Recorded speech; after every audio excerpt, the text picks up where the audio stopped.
Marxismus, der antikapitalistische Podcast von Linkswende. Im Folgenden hörst du eine Aufzeichnung der Pressekonferenz wieder, heißt wieder für alle vom 29.05.2026, in der Claudia vom Palästinaforum Austria mit dem Investigativjournalist Andrew Feinstein, mit Viktoria Eibensteiner, einer der Koordinatorinnen der Sumud Flotilla, mit dem Studenten Uniwien, einem Mitglied des Palästina-solidarischen Kollektivs der Uniwien, und mit Aktivist Echo von Linkswende spricht. Es geht um Österreichs Mittäterschaft am Genozid in Gaza, über Firmen, die Waffen und essentielle Bauteile für Kriegsmaschinerie herstellen, über Universitäten, die Offiziere ausbilden und aktiv gegen öffentlichen Diskurs vorgehen, und über Politiker, die dabei wegschauen oder diese Zustände sogar begünstigen. Okay. Also, herzlich willkommen zu unserer Pressekonferenz wieder, heißt wieder für alle. Mein Name ist Claudia. Ich bin Aktivistin bei Palästinaforum Austria. Wir haben die große Ehre, Andrew Feinstein in Österreich zu begrüßen, und zwar nicht nur als Gast, verblüffenderweise, sondern auch als neuen Staatsbürger. Andrew ist investigativer Journalist und Autor mehrerer Bücher, die sich mit Korruption und dem internationalen Waffenhandel befassen. Er wurde 1964 in Apartheid Südafrika als Sohn einer österreichischen Holocaust-Überlebenden geboren und war im Kampf gegen Apartheid in Südafrika in der ANC unter Nelson Mandela tätig. Er verließ die Partei und Südafrika dann wegen der Korruption und lebt heute in London, wo er Shadow World Investigations gegründet hat. Das ist eine Non-Profit-Organisation, die Fälle von Korruption, Unternehmensvergehen und Militarismus vorwiegend, aber nicht ausschließlich im internationalen Waffenhandel untersucht. Wer es nicht mitbekommen hat, erst vorige Woche hat in Wien ein großes Symposium namens Dronevasion and Defense stattgefunden. Unter den Ausstellern finden sich so bekannte Namen wie Lockheed Martin, Rafael, Thales, Rheinmetall, General Atomics und natürlich Elbit Systems, Israels größter Waffenhersteller. Elbit Systems wurde 1966 gegründet und ist der Hauptlieferant von landgestützter Ausrüstung und unbemannten Luftfahrzeugen, also Drohnen, für das israelische Militär. Und ich weiß nicht, ob es bekannt ist, aber einige ihrer Drohnenmodelle sind auch ausgestattet mit Motoren der oberösterreichischen Firma Rotax. Und nur um das ganz, ganz deutlich zu sagen, diese Drohnen, die von diesen Firmen hergestellt werden und die in Wien, hier in unserer Stadt, mit dem Support von unserem österreichischen Bundesheer und unserer Verteidigungsministerin Claudia präsentiert und gehandelt wurden. Das sind die Drohnen, die in Gaza Kinder töten und anschließend mit dem Marketing-Slogan Battle Tested oder kampferprobt verkauft und gehandelt werden. Unter anderem übrigens an unser Bundesheer. Also wir haben hier einen Full Circle und Profit mit dem Völkermord in Gaza. Diese Kriegsmaschinen-Werbeveranstaltung fand ironischerweise übrigens auch noch in den heutigen Wiener Werkshallen. Das sind die ehemals Saurerwerke statt. Also ich weiß nicht, ob es bekannt ist, die waren im Zweiten Weltkrieg nichts anderes als ein Rüstungsbetrieb. Ein Rüstungsbetrieb, der ZwangsarbeiterInnen und Häftlinge des KZ Mauthausen ausgebeutet hat. In der heutigen Pressekonferenz werden wir von Andrew hören, wie es überhaupt zu seiner Staatsbürgerschaft gekommen ist, inwieweit Österreich in den internationalen Waffenhandel involviert ist und wie er mit seinem neuen Buch Making a Killing: How the West Profits from the Slaughter in Gaza in Yemen, das im Herbst bei Verso erscheint, die Schuldigen an Krieg und Völkermord international zur Verantwortung ziehen will. Wir werden auch von Sumud Austria-Koordinatorin Viktoria Eibensteiner zum Thema Repression und österreichische Rüstungsindustrie hören. Ivan von Uniwien for Palestine wird uns was über die große Studierendenvollversammlung erzählen, die kommenden Dienstag hier in Wien organisiert wird. Und Echo von Linkswende wird den Marxismus-Kongress vorstellen, der heute Abend hier im Ammerlinghaus eröffnet wird. Das wäre für meine Einleitung. Im Anschluss gibt es natürlich die Möglichkeit, Fragen zu stellen. Andrew, bitte. Thanks so much. First of all, thank you all very much for being here. And thank you so much to the organizers, to Palästinaforum and Linkswende. It really is a great pleasure to be here. And it's a particularly great pleasure to have an Austrian journalist, Martin Staudinger, here, who I can't even remember, Martin, when we first started working together on corruption in the trade that impacted Austria. Most of you look as though you're too young to remember the name Count Alphonse Menstorff-Pouilly, who unfortunately is a person as ridiculous as his name, who played such an important role in what I would describe as the shadow world of the Austrian arms trade, which unfortunately continues until this day. This is also a human being who, when he was briefly jailed in Britain, his lawyer in England gave a press conference announcing that the human rights of his client were being abused because the underwear he was given in jail was too tight. And this is the sort of level, unfortunately, at which people who profit from the arms trade engage, and that is their idea of human rights, which unfortunately has got us into the situation that we find ourselves in the world today, which, I mean, I don't need to tell you, is beyond horrific. We have a class of people who seem to run the world who both seem to either embrace or be quite comfortable with engaging in extreme pedophilia and the sexual and physical assault of minors. Because we shouldn't lose sight of what the revelations around Jeffrey Epstein say about the ruling elite in the world.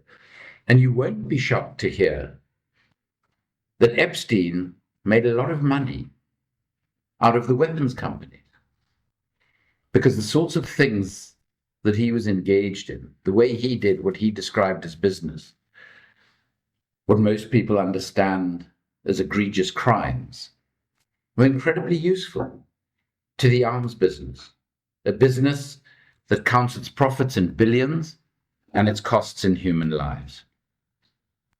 So, as a white South African, I grew up with privilege, with perhaps the most extreme privilege that a person can have, being born white in an apartheid state. And I feel as though I have another level of privilege now, having just a few weeks ago become an Austrian citizen, as Claudia mentioned. For me, traveling in Europe, which I've done twice now with my new Austrian passport, has become a totally different experience. I've always traveled on a South African passport. And I spend a lot of time in queues at airports. Now with my new passport, I feel as though I'm part of the master race. I barely seem to need to have to wave my passport as I go straight through airports. And it really is instructive for me how different it is to have a European passport in the way something, and even as an older white male, in the way in which you're treated at airports, at passport control. Now, the reason that I have Austrian citizenship is because my mother was a victim of the Nazis. She lost dozens of her family, mainly in Theresienstadt and Auschwitz. And as you probably know better than I do, when the legislation was introduced to fast-track citizenship for descendants of victims of the Nazis. My siblings and I and my children took advantage of that. But there is another level of privilege. My mother left Austria after the Second World War, having hidden in a coal cellar in Floridsdorf on and off for 3.5 years, which is how she and her mother survived. She met my father in London, who was South African, and they went back to South Africa together. And she was immediately struck by, as she described it, the reality that under apartheid, Black South Africans were treated like the Jews of Europe had been treated during the Holocaust. So she became involved in the anti-apartheid struggle through an organization called the Black Sash. So in my school holidays from a very young age, I would do things that most white South Africans would never experience in their lives. I would go with my mother into black townships where white people weren't supposed to be. She also worked as a puppeteer at an illegal non-racial theater where some extraordinary musicians, actors, who were activists against apartheid worked. And I grew up alongside these people thinking that this is what most South Africans thought and were like. At the same time, apartheid South Africa was a deeply anti-Semitic country. So I remember from the age of about 8 or 9, experiencing anti-Semitism without really knowing what it was. But what my mother taught my siblings and myself was that there is one thing we as Jews should take from the experience of the Holocaust, from the experience of her family, from the experience of apartheid in South Africa. It is that never again is not meant just for Jews, just for Europeans. But the lesson of the Holocaust is that we must never allow this sort of slaughter based on ethno-nationalism to happen to any human beings anywhere. So when I, because of the work that I do on the global arms trade, on conflict and genocide, landed up lecturing at Auschwitz itself for the Auschwitz Institute, seeing where many of my forebears had been murdered, it was that notion of never again that just kept on repeating itself to me. In South Africa, when I arrived in Parliament after 1994, when my country became a democracy for the first time, I discovered that the Holocaust had never been mentioned in the South African Parliament. Now, that might come as quite a shock, but if one thinks back, that after the Second World War, South Africa was governed by actual Nazis, people who had been jailed during the Second World War because of their active military support for Nazi Germany, then it's perhaps not that surprising. So I introduced the first ever motion in the entire history of the South African Parliament on the Holocaust. And those survivors who were still alive from around the country were brought by Parliament to that debate. Today, I look at the Middle East as a whole, as a region, and I see one thing. I see tragedy. I see slaughter. I see suffering and immiseration on a scale that I never imagined I would see in my lifetime. And from my own perspective, as an investigative author into the global arms trade, I believe that the primary cause of this ongoing suffering is Western meddling and profiteering in the region. And when one thinks of the Nakba, when one thinks of the constant incursions into the occupied territories that we've seen year after year, when I think of October 7th and the genocide that has followed it,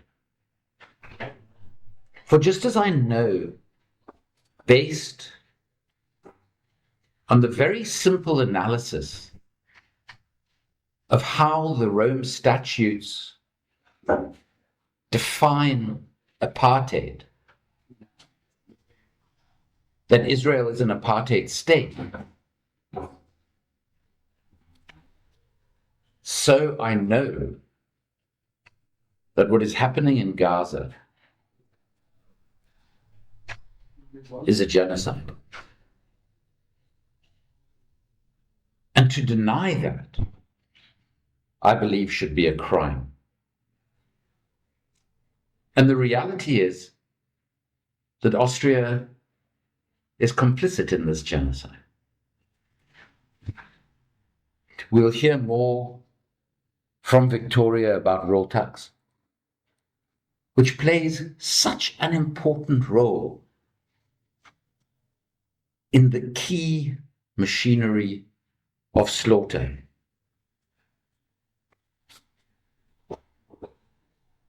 We could talk about Austrian small and light weapons that find their way into the conflicts of the Middle East and most other parts of the world. We could talk about the role of Austrian financial institutions in facilitating and enabling a variety of elements of the global arms trade that have such a pernicious impact on the Middle East.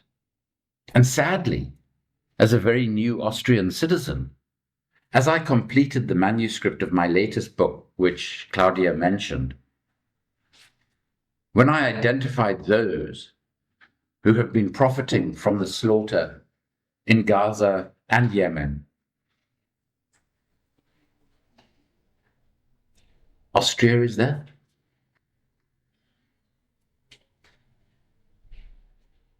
And this is something that I believe we as individuals, we as societies and countries have to confront and address, because as a Yemeni subject of the book says at the conclusion of the book, if there is no accountability for Gaza, if there is no justice for what has been done to the Palestinian people, what hope is there for Yemen? What hope is there for the world? Because what we have seen over the last 2.5 years is that the entire architecture of an international rule of law to ensure that never again became a reality has been destroyed and rent asunder in order to protect Israel. And now, while I am a citizen of only a few weeks, I do understand the sensitivities in a country like Austria, given the history of the Holocaust. But I am deeply, deeply concerned about the discourse around Gaza, or in some respects, the lack of discourse around Gaza in this country. Palestinians weren't involved in the Holocaust. Many Palestinians are unaware of what the Holocaust was. But they have suffered its consequences in the most horrific ways. And they are now themselves the victims of a genocide. And while it seems obvious perhaps to say this, being the victims of a Holocaust doesn't give anyone the right to commit the crime of genocide, of apartheid, against anyone else.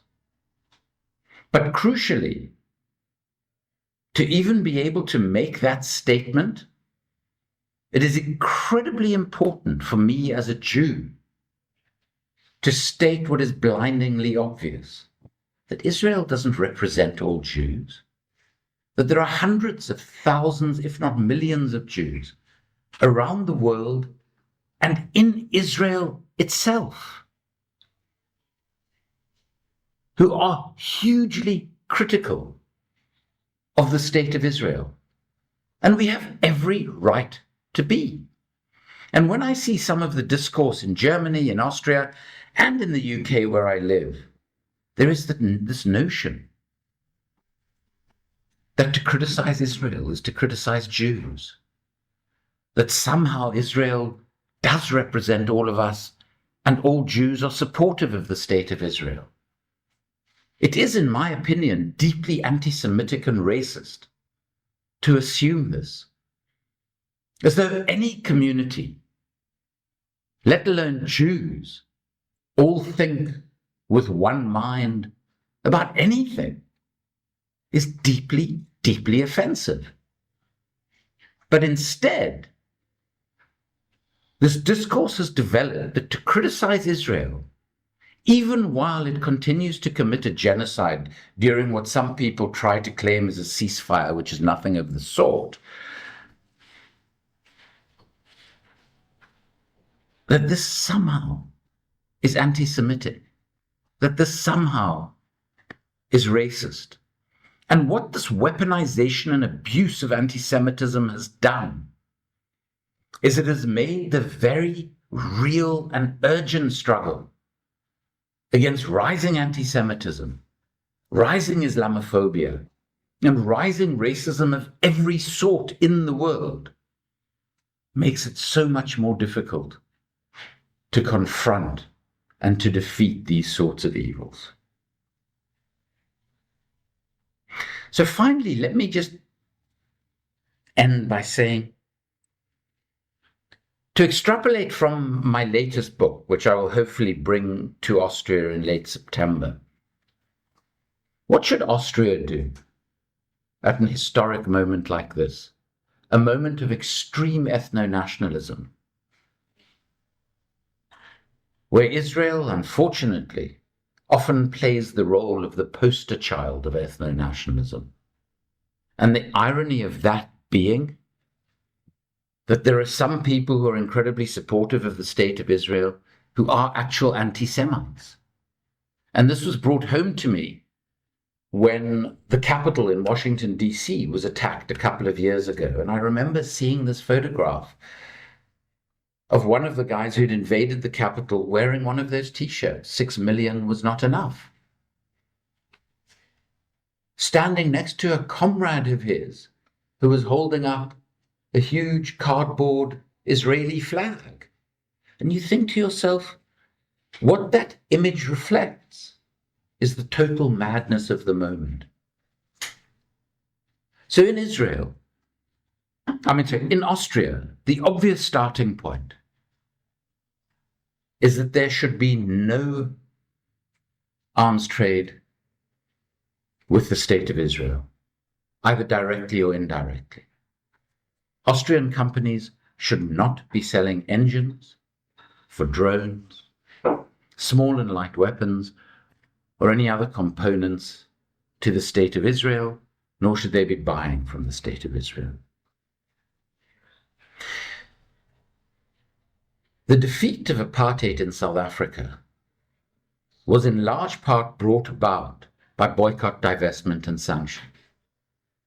BDS will be absolutely crucial in ending apartheid, occupation, and genocide in Palestine. And rather than attempt to criminalize it and outlaw it in Austria, Austrians should be embracing BDS as an incredibly important, peaceful way to bring political change. And then enabling and allowing a free and open discourse in which it is possible to criticize the state of Israel and what it does without having to label such responsible criticism. You know, the reality is that today in Austria, Germany, even in Britain, Nelson Mandela, my former boss, and Archbishop Desmond Tutu, who I was very fortunate to call a friend and a mentor, would be called anti-Semitic because of their views on Israel, which is an absurdity. And let me conclude by saying, Palestine is the struggle of our time. Our attitude to Palestine will determine the sort of world in which we all live going forward, which is another reason why Nelson Mandela, on his release from 27 years in an apartheid prison, didn't come out and say, let's party, I'm free, but rather said, our freedom is incomplete without the freedom of the Palestinians. Thanks.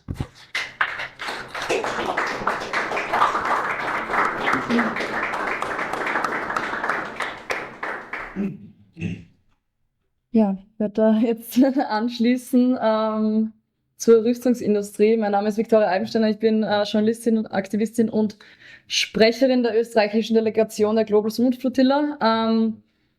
Neben dieser Art von Aktivismus haben mein Kollege Raphael Eisler und ich Anfang des Jahres auch zu Rotax recherchiert, also zu diesem oberösterreichischen Unternehmen, das auf die Entwicklung und Produktion von Verbrennungsmotoren spezialisiert ist und unter anderem auch Motoren für Kriegsdrohnen produziert. Schon vor Jahren bzw. mittlerweile Jahrzehnten hat es Medienberichte gegeben, die bestätigen, dass die österreichische Regierung darüber informiert war, dass Rotax bewusst Motoren als Kriegsgüter nach Russland, Frankreich und die USA, in den Iran und nach Israel verkauft hat. Konsequenzen gibt es dafür bis heute keine. Also der Standard hat 2013 geschrieben, das Drohnengeschäft der Firma, die Motoren für Leicht- und Ultraleichtflugzeuge baut, läuft über Drittanbieter. Rotax meint dazu, unser unabhängiger US-Distributor für Flugmotoren bearbeitet diesen Markt eigenverantwortlich. Er informierte uns, dass der Hersteller von Predator-Drohnen General Atomics ein Abnehmer unserer Motoren ist. Und der Standard hat es dann auch selbst so formuliert, doch Rotax-Motoren treiben nicht nur amerikanische, sondern auch israelische und französische Drohnen an. Israel hat zuletzt immer wieder Heron-Drohnen eingesetzt, um palästinensische Extremisten zu töten. Von palästinensischen Extremisten zu schreiben, wenn wir wissen, dass Kinder mit diesen Drohnen getötet wurden, besonders in Gaza, ist in unseren Augen zusätzlich unmenschlich und rassistisch. Laut dem Wirtschaftsministerium sei ein Verkauf der Motoren auch an Drohnenhersteller übrigens nicht illegal. Laut Rechtsexpertinnen allerdings hätte es die Firma Rotax melden müssen, sobald die militärische Anwendung klar war. Zu einer Meldung fanden wir nichts, Konsequenzen gab es auch keine. Das heißt, ein österreichisches Unternehmen verkauft jahrzehntelang Rüstungsgüter in Kriegsgebiete an Aggressoren, die damit gezielt Kinder aus dem Leben bombardieren. Und die Politik tut nichts. Dieses Vorgehen unserer Politik ergibt leider völlig Sinn, wenn man sich anschaut, auf was wir bei unseren Recherchen noch sonst so gestoßen sind. Die österreichische Regierung hat die Entwicklung der Rotax-Motoren nämlich aktiv gefördert. 2002 hat das Bundesministerium für Verkehr, Innovation und Technologie unter FPÖ-Führung das Förderprogramm Take-Off ins Leben gerufen. Ziel war die Förderung von Luftfahrt, von UAVs, also Drohnentechnologie, und von verwandten Hightech-Anwendungen sowie die Stärkung internationaler Kooperationen. Das oberösterreichische Unternehmen Rotax hat mehrere Take-Off-Projektförderungen erhalten für die Entwicklung von Triebwerken, die speziell für unbemannte Drohnen optimiert wurden.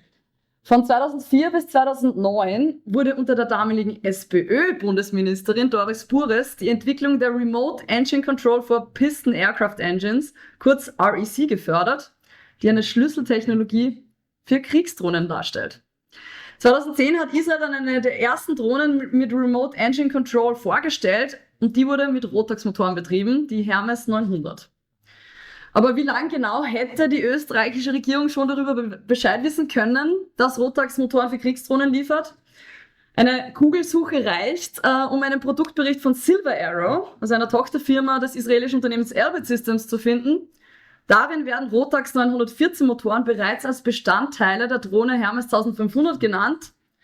Dieser Bericht stammt aus dem Jahr 1998.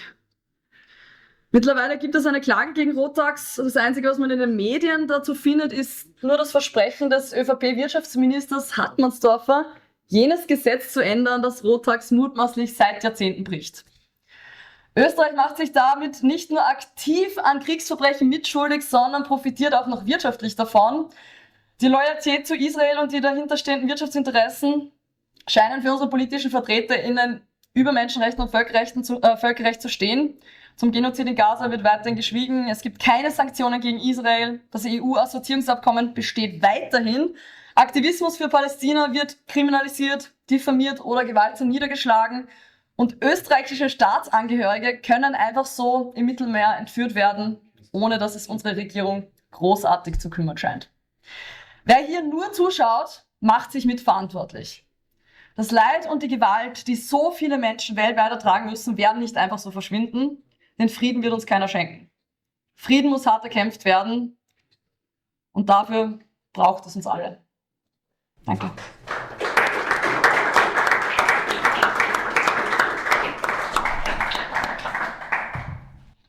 Hallo, danke Viktoria.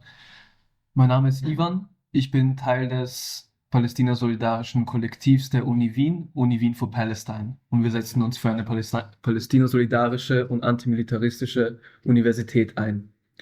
Unsere Uni, die Universität Wien, ist Komplizin eines Völkermords und dieses Völkermordes in Gaza. Dieser wird auf mehreren Ebenen ausgeübt. Die direkteste Verbindung, die materielle Verbindung, ist die strategische Partnerschaft der Uni Wien mit der Hebrew University of Jerusalem. Und diese Universität ist nicht eine zivile Universität. Diese Universität ist Teil eines Ausbildungssystems und Rekrutierungssystems der israelischen Armee. Es ist eine Uni, die Programme anbietet, die den Studierenden Offiziersränge im IDF verspricht. Es ist an der Uni, an der du Technologien entwickelst, die unter anderem auf Merkava-Panzern zu finden sind, die vielfältig eingesetzt werden und beispielsweise im Einsatz waren bei der Ermordung der 6-jährigen Hind Rajab, die mit 344 Geschoss umgebracht wurde. Es ist eine Uni, an der du dich für hohe Positionen im Militärgeheimdienste ausbilden kannst. Und es ist eine Uni, die auch Einrichtungen hat auf Gebieten, die im Rahmen internationalen Rechts als illegal besetzt markiert sind. Aber Komplizenschaft heißt nicht nur direkte Kooperation oder materiellen Austausch. Komplizenschaft bedeutet auch, sich den Aufwand zu machen, den Status quo solchen Völkermordes, den Status quo der Besatzung, den Status quo der ethnischen Säuberungen zu verteidigen. Es bedeutet, kritischen Diskurs auf der Uni Wien und in Österreich unmöglich zu machen.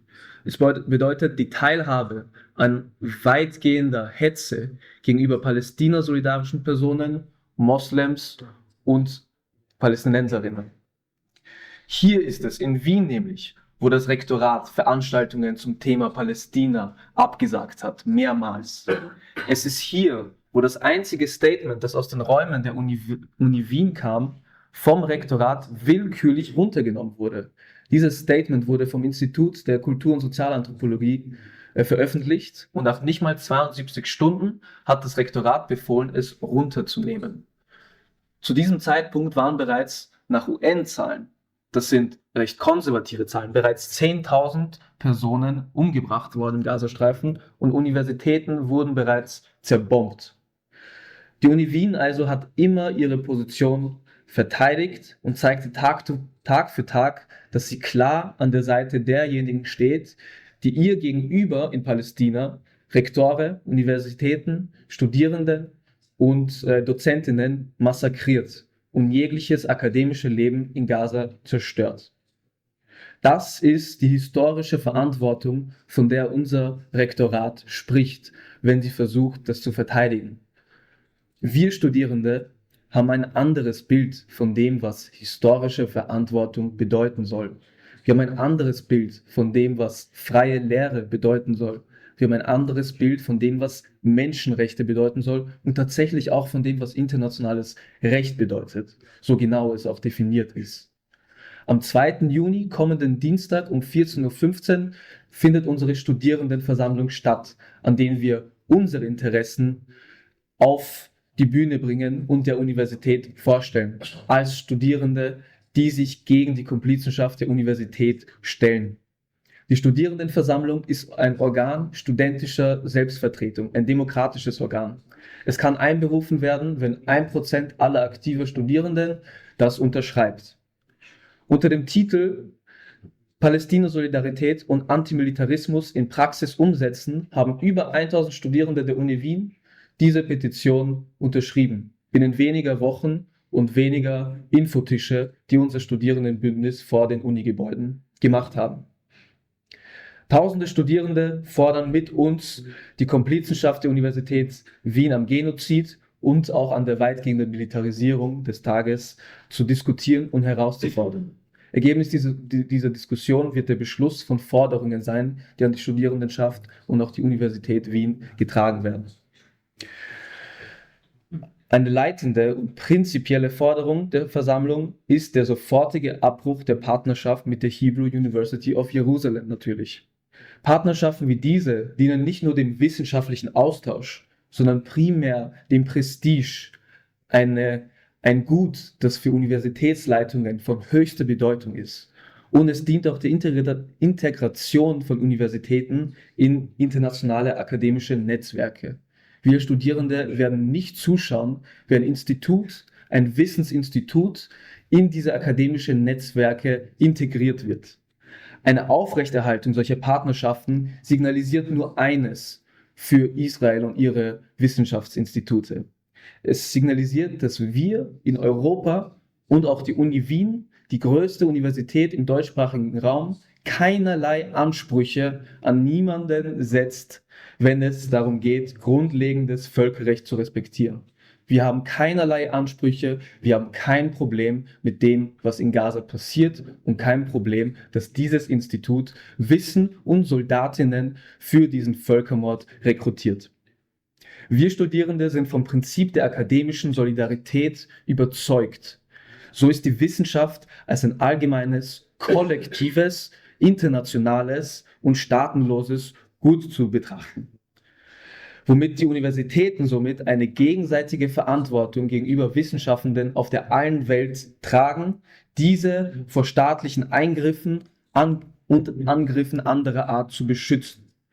Akademische Institutionen in Palästina werden ausgelöscht und die Uni Wien hat ihren Beitrag zu tragen, erstens ihre Komplizenschaft davon komplett loszulösen und sich auch am Wiederbau dieses akademischen Lebens zu beteiligen.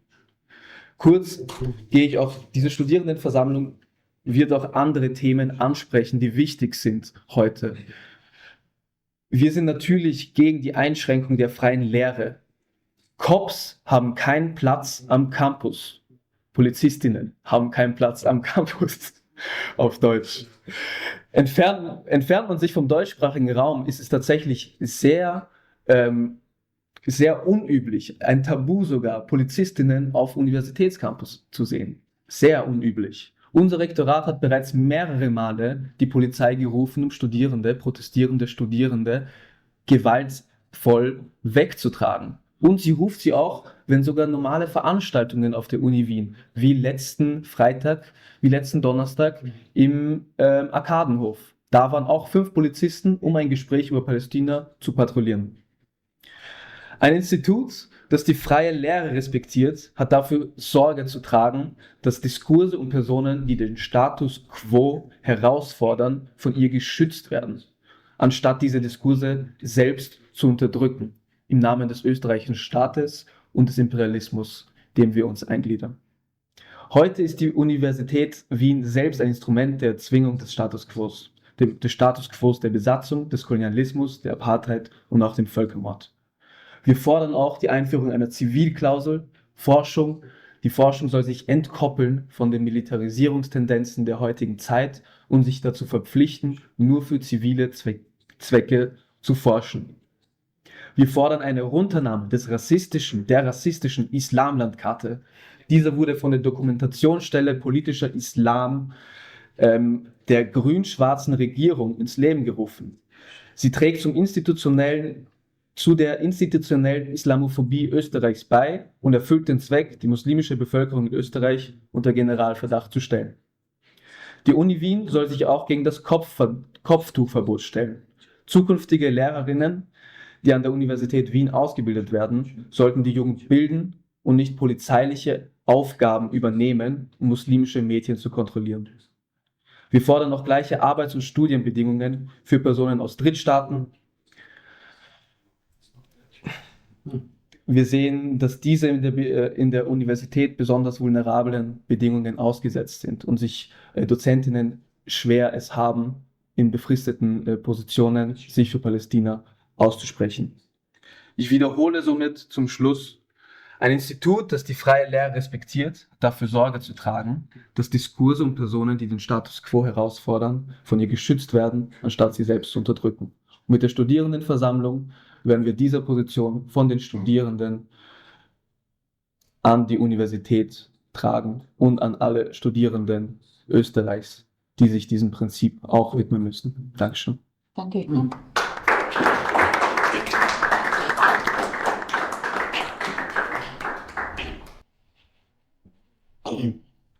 Die Wurzel vor all diesen eben besprochenen Krisen und vor den ganzen Kriegen, vor den Massenmorden, vor den Tötungen ist zu allerletzt der Kapitalismus.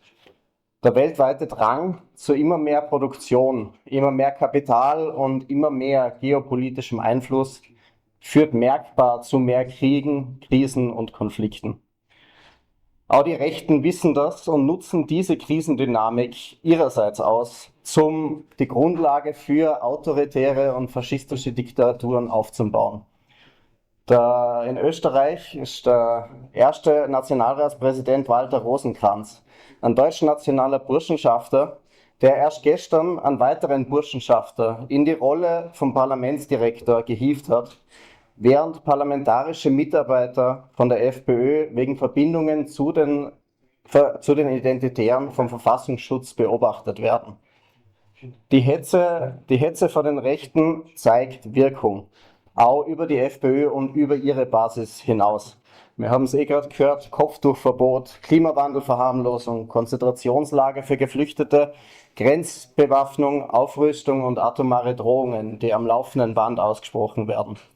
Willkommen in der Dystopie der freien Marktwirtschaft. Weder Babler noch Gewessler können das irgendwie schönreden. Österreich sitzt im Zentrum des westlichen Kapitalismus. Weder Österreich mit seiner Waffenproduktion noch die EU mit ihrem rassistischen Grenzregime und ihrer NATO-Anwandelei sind da irgendwelche neutralen Akteurinnen drinnen. Sie sind Mörder unserer Zukunft. Und wer irgendetwas für diese Zukunft tun möchte, wer diese Zukunft irgendwie retten möchte, beschert dem eigenen Staat den Todesstoß. Das ist das, was wir da im Zentrum des Kapitalismus machen müssen. Als arbeitende Menschen sind es nämlich wir, die den Kapitalismus am Laufen halten. Und es sind auch wir, die als Arbeiterinnenklasse gemeinsam dieses System zu Fall bringen können. Und genau deshalb müssen wir uns organisieren und gleichzeitig alle progressiven Kämpfe unterstützen und weitertreiben. Welche Kämpfe das sind und wie wir uns organisieren und wie man damit dieses System international zu Fall bringt und niederreißt, zum einen Sozialismus aufbauen. All die Sachen besprechen wir heute und das ganze Wochenende bei unserem Marxismus-Kongress von Linkswende. Wir diskutieren im Ammerlinghaus. Kommt her, diskutiert mit, tauscht euch aus, organisiert euch bei revolutionären sozialistischen Organisationen wie Linkswende. Infos dazu zum Kongress und zu unseren aktivistischen Tätigkeiten gibt es auf marxismus.at. Kommt's vorbei.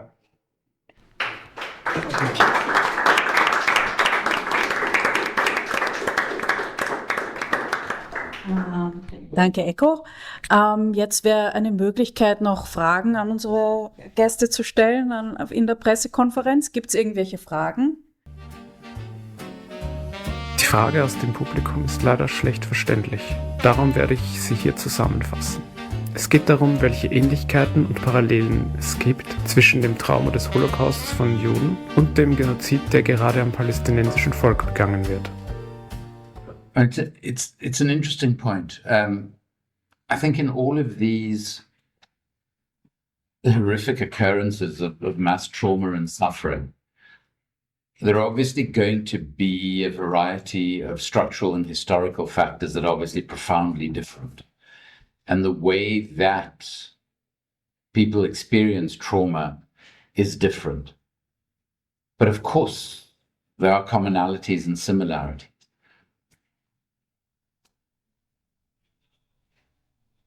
What for me is so fundamentally similar about the trauma and suffering is that both processes, one can and should analyze them as political consequences or as having political causes. And sometimes those political causes overlap, sometimes they're different. But what is fundamentally similar is that the suffering is engendered by a profound dehumanization of the other.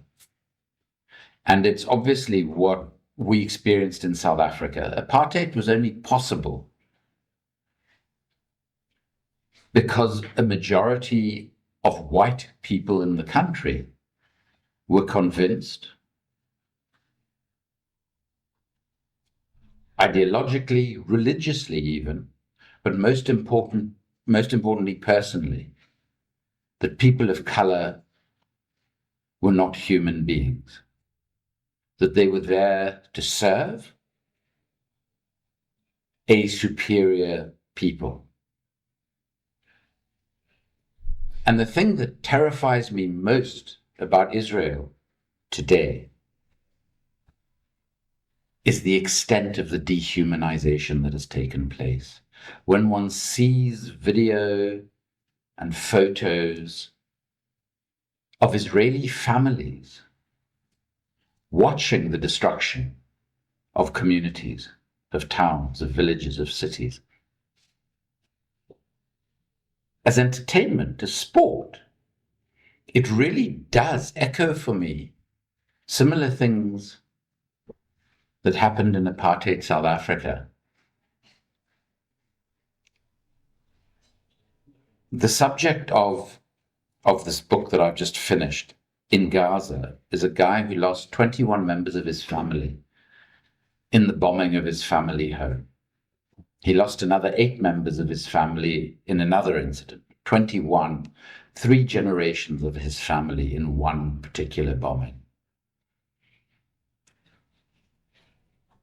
And his name is Ahmed Al-Nawa, and I'd very much like to bring him to Austria with me when I come with the book. Ahmed tells the story of his father, who went from Gaza, from Deir Bella, where the family was based, to Israel every day to work. And how one day he was late for work because he'd been stopped at a checkpoint. And these kids, Israeli soldiers, 18 years old, just decided to have what they saw as some fun with him. They humiliated him, they pushed him around, and he landed up being late for work. And he walks in, and his boss says to him, "You need to understand something. You need to understand that you're an animal, and your only purpose is to serve me." And Nasri, Ahmed's late father, obviously looked confused, and the guy said to him, "We're the chosen people, and God made various types of animals to inhabit the earth with us, but those animals didn't serve us in the way that we needed to be served. So we asked God to give those animals a human form so they could better serve us. And that's what you are. And hearing the story, which had been passed down in Ahmed's family, I could have been listening to something in apartheid South Africa. And the extraordinary thing about, South Africa today is liberated from the worst excesses of apartheid, but it is a country with huge challenges. It's the most unequal country on the planet. And that inequality is obviously incredibly racialized still. There's a huge crime rate, mainly due to that inequality. It has an unemployment rate that is officially at 37%, is probably unofficially over 50%. Many people are struggling and suffering.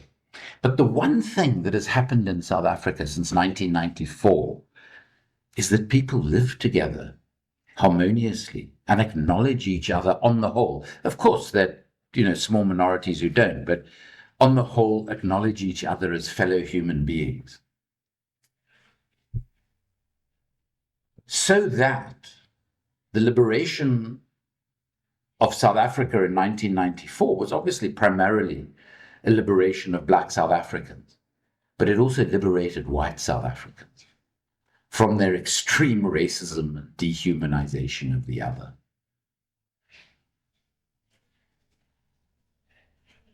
And Israeli society today is in the sort of state that South Africa was in during some of the darkest days of apartheid. I don't want to in any way claim that I can understand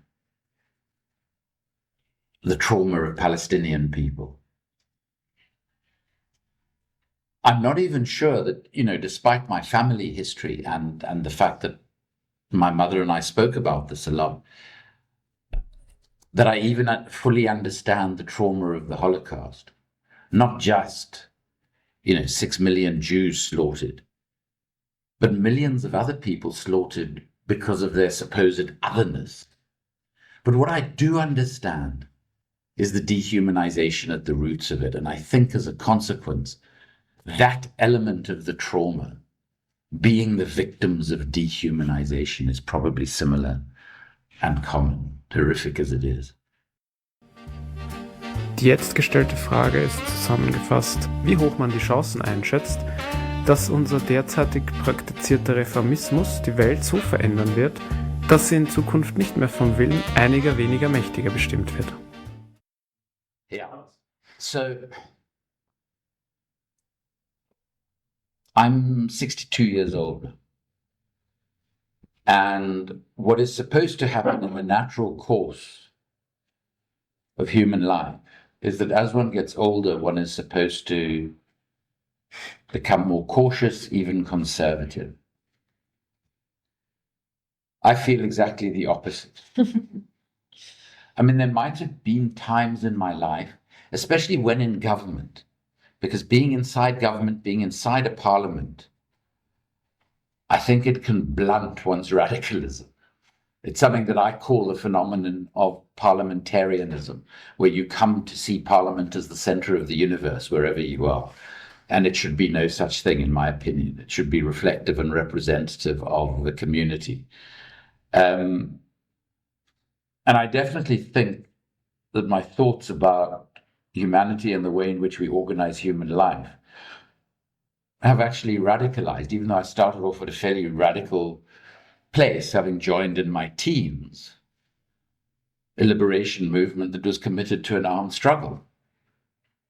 But I probably did when I did go through phases where thinking that you could change elements of the system that could lead to profound change in the society as a whole. I no longer believe that. I think that we're in what the actually quite conservative philosopher Karl Popper, who was at the London School of Economics for a long time, he used the term paradigm in a very particular way. And he spoke about how human history passes from paradigm to paradigm over decades, sometimes even hundreds of years, and that when one paradigm has stopped working for the vast majority, it starts to crumble and dissipate. But one doesn't know as a society what is going to replace that paradigm. And he described that as a classic interregnum. And I honestly think that's where we are in human history at the moment. I think the reality is that neoliberal capitalism and the liberal democracy associated with it is failing the vast, vast majority of people on the planet. And not just in what Francesca Albanese wonderfully calls the global minority, the global north, but in the global majority, in the global south, perhaps even more obviously. But we don't know what is going to come next. You know, it could be a society that is conceived and imposed by perhaps the most odious people I have ever had to write about, which are these new big tech AI overlords, who really are some of the most, I mean, you know, I've written about a lot, as Martin knows, you know, both of us have written about some very odious people in our time who've made fortunes out of the arms trade and out of the suffering of others. But these people, you know, it's no coincidence that Elon Musk, Peter Thiel, and one other, whose name I forget, is not as well known, had their childhood roots in apartheid South Africa. Because they're not just racist, they have these notions of white supremacy that are truly terrifying. And when you see this sort of manifesto that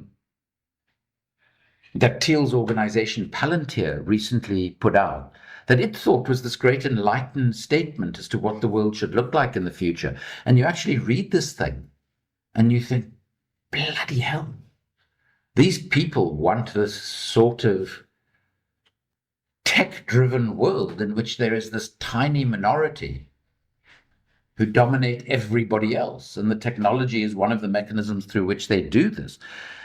You know, that could be the future if those who currently have power and exercise power so brutally determine what the future looks like. And I do believe that what particularly neoliberal capitalism has done is it has in large part robbed us as humanity from the ability to think creatively and imaginatively about how we can organize ourselves.